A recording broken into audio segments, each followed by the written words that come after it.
Good day everybody. I've just decided to make a quick video to try and help those that are applying for a SRRV visa using the Expanded Courtesy method, which is for all retired service personnel over the age of 50, and in particular this case is for UK personnel, as I am an ex-UK military person. But at the time I was applying for my visa whilst in Kazakhstan, and it was a lot harder. But if you're UK based, then it's going to be a lot easier for you. First of all, be careful whom you're dealing with. When I was thinking of applying for a visa for the Philippines, I contacted various people on websites, and in one particular case I was going to be charged $400 up front. These people do not have to be paid. I look on some of the websites and they say application for SRRV visa, contact such and such, and I always write to them and say, how much is it going to cost? And none of them reply. They don't even acknowledge my comment. So something is wrong there. Only deal with people that are registered with the PRA. These people get paid by the PRA. However, you do have to pay for the fee and the deposit, and at the end of it, once you get your residency card, you can always give them a tip, which I did, and I think it is well deserved because they don't charge you anything at all for their services. Do everything that's instructed by them. Don't think that it can be done in the Philippines. These people know best, so just do what they say. And be patient, because it's going to be repetitive. They are going to reply to you, or emails cross and they want another copy of your passport because the first one didn't turn out, or they want these forms, they want that forms, but they know what they're doing. And the best thing about this particular person that I used is I sent her all my pension documents, and because they live right next door to the PRA, they went and got the approval first. They basically said, are these documents okay for the visa application? And they turn around and say yes. If they say no, then she gets back to you. But at least if they say yes, you know you're on the right track and you know that you've got the correct forms. If you're living in the UK at the time of applying, you have an advantage. Now, I'm not getting paid or getting sponsored by anybody that I mentioned on this video, but the lady I use, I found out from another YouTuber who applied for his visa, and he recommended her, and I contacted her, and I'm going to recommend her because she's absolutely amazing. Her name is Mary Rose, and I will put a link to her email address on the slide that I will attach to this video. I contacted her for permission to use her email, and she was quite happy to oblige. Anyway,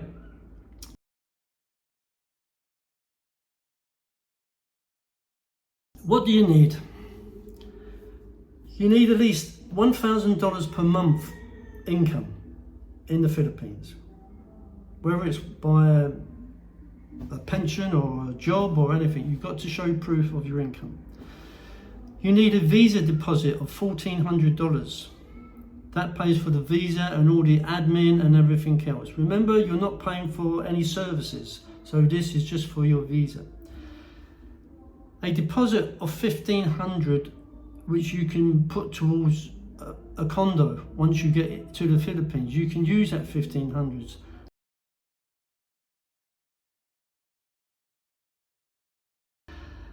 A medical clearance and a police clearance valid for 6 months. Now, a medical clearance for me had to be done in Kazakhstan, and it was all in Russian.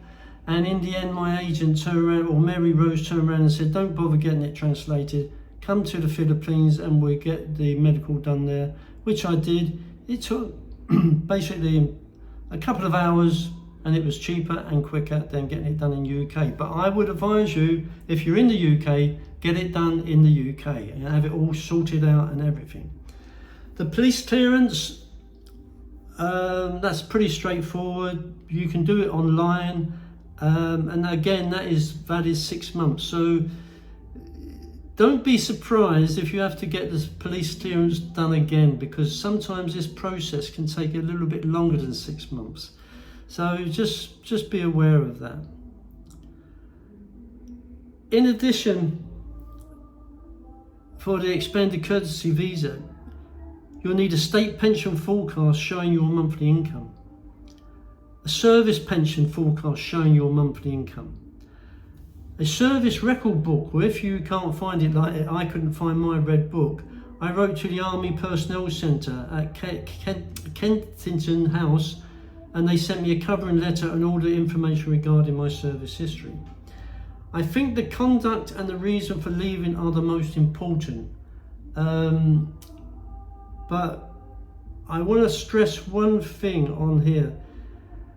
Sometimes the pension people can take a long time. The state pension can take a long time, and the military pension also. But I was doing mine in 2001, which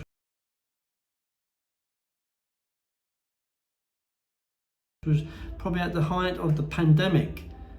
So a lot of these offices wasn't manned, they were doing it all remotely. But I will give you one tip, and this is one thing that happened to me, and it is a pain in the bum. Make sure all the signatures are the same as the signature block. For example, if the name on the form is printed John Smith, tax officer, make sure John Smith signs it and not PP Mary Smith, because otherwise it will be rejected. They have to have the signature of the person whose signature block is on the letter, and that happened to me with my military service record and the tax office, the state pension office. So I had to phone them up and explain, and they say, well, it's normally done by computer, but you know, that's what it is. It needs to be signed by that person. You need 8 photos, but I think I got 16 just to be on the safe side, because you can always be caught unaware for photos. Even when you come to the Philippines, it's always best to have some spare ones, and a valid passport. Now, send all them copies to Mary Rose. Send all of them to Mary Rose to get approval from the PRA. Because if you don't, they could come back later and say, no, that form isn't good enough, I want this more information. So once you've got them all approved, you can relax a bit then.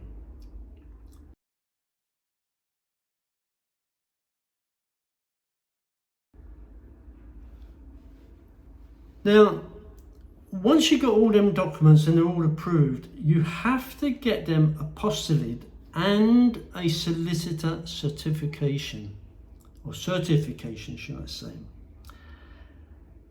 Now, I spent hours on the web trying to find apostille people that done this, and do I get it done separately or whatever. But in the end, I spent a lot of time searching, and I found one company that was reasonable in price, but more importantly, provided the apostille and the solicitor certificate, you know what I mean.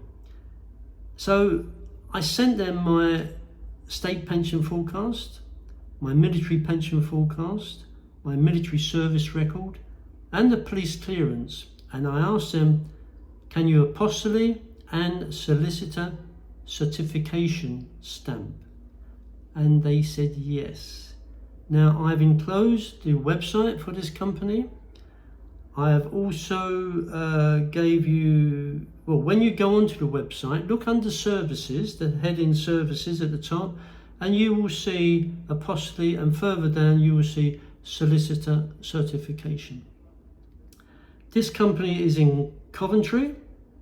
They have a chat line on their website, which is good, because I had chatted with them and said, I want to send XYZ documents, can you do these? And they said yes. So what I did, I put all the 4 documents in an envelope, sent them off all at once, and it came back apostilled and certified. Now remember, I was in Kazakhstan at the time, and I had to fly back to UK to get all this done, and I had to get this all done whilst I was in my 10-day quarantine, because I didn't want to waste too much time in England. So it's a good idea. Like I said, if you're in England you're laughing, you got a bit of time on your hands. So these are the people that I recommend. They were very good. They're not cheap, but in comparison to other companies, they're on the same par. But basically, they do everything. Some people may do apostille, and you may have to send to another company that does the solicitor certification. But these do it all. So I recommend these, and I've sent it on the link that I've sent.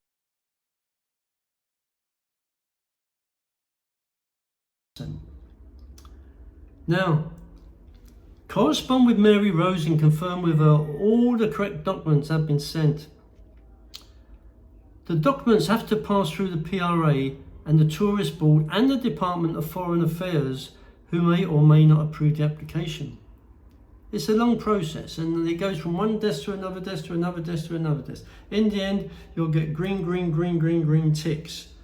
At one stage, I got reds and it was declined, and I had a heart attack mentally, because the applications are sent in a batch, and if there is one mistake in one of them applications in that batch, the whole batch gets thrown out. And that's what happened to me. In the end, my batch had to be resubmitted after a few of the other batches, so it doesn't jump the queue, it just gets put at the back. So remember that. So once you're approved, or if approved, you will receive an exemption letter allowing you to enter the Philippines. This letter needs to be attached to your Philippine Embassy application form FA Form 2A. Now remember, what I'm telling you now happened when in 2001 or 2021, at the height of the pandemic. Things may have changed by now, but I should imagine that a lot of the requirements for the visa have not changed, only the travel arrangements. But please clarify with Mary Rose, because I'm just giving you an outline of what may be needed, so you have some idea. Now, if you're approved, the letter that you get from them, the approval letter, or the exemption letter, should I say, for you to travel, must be attached to the application form FA Form 2A. The application form must be certified by a public notary and not a solicitor within your, not a solicitor. And it's got to be within your local area, and your signature has to be witnessed by this public notary. If you're going to the embassy, then you can do it at the embassy and sign the form there. Now, the embassy is very good. I had a bit of a mistake on my visa, and I had to go, they sent it by registered mail, and it was wrong. Mary Rose said, no, it was wrong. It was something that said that I'm only there as a tourist or something like that.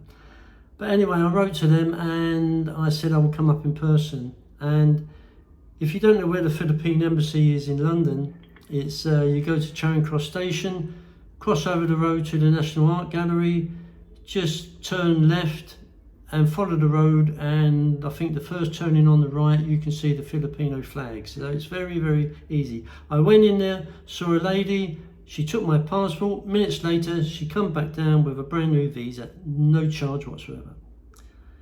So the application form is to be accompanied by the exemption letter. copy of your biographic page of your passport, the original passport, and make sure that they send the exemption letter back if you're going to send it by post, or make a copy beforehand before you send it to the embassy, so that you have got a copy to show at the airport, because the airport staff at the time did ask for the exemption letter, and also the customs or the immigration when I arrived in Manila, they asked for the exemption letter. So basically that is a very quick overview.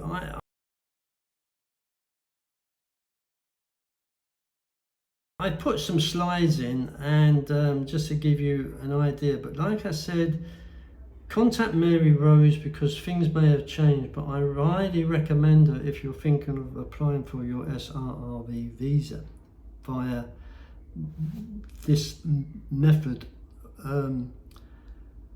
of the expanded courtesy, because of your service life.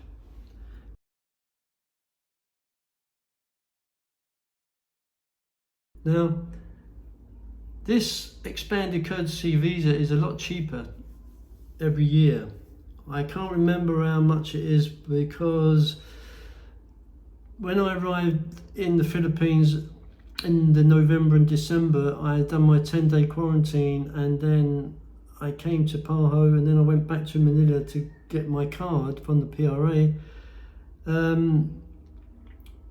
But this year, to renew my visa, I just sent it to a colleague of Mary Rose.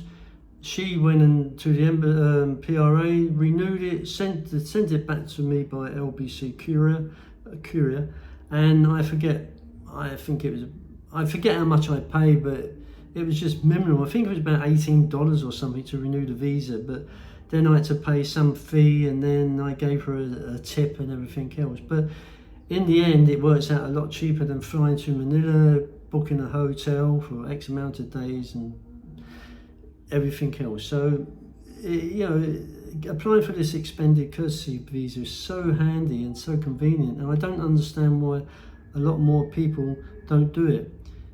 I suggest you go onto the PRA website and look through all the other methods of applying for a visa, and see how much they pay every year, or how much they have to put a deposit and everything, because I think you'll find that if you are excuse me, over 50 and you have military service, and it was an exemplary military service or very good, think of the expanded courtesy, because you can stay in the Philippines forever. I just renew my visa card every year, and I have no problems whatsoever with anything. I can come and go in and out of the Philippines as I please. And I'm sorry if this is a bit rushed. I basically just wanted to give you an idea and some tips, but please contact Mary Rose, who is in the Philippines. Her office is next door to the PRA. She is number one. And do not go with any of these other people that want money up front, because you do not have to pay.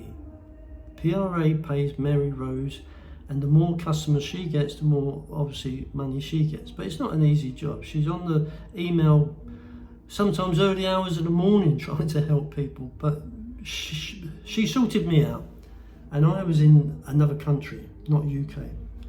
So I will end it there. I will send the little PowerPoint clips that I've done.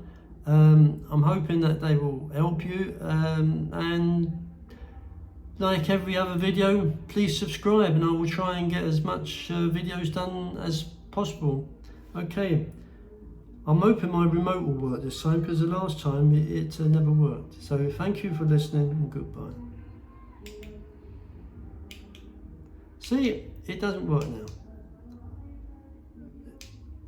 So annoying. So I'm going to have to turn off manually again.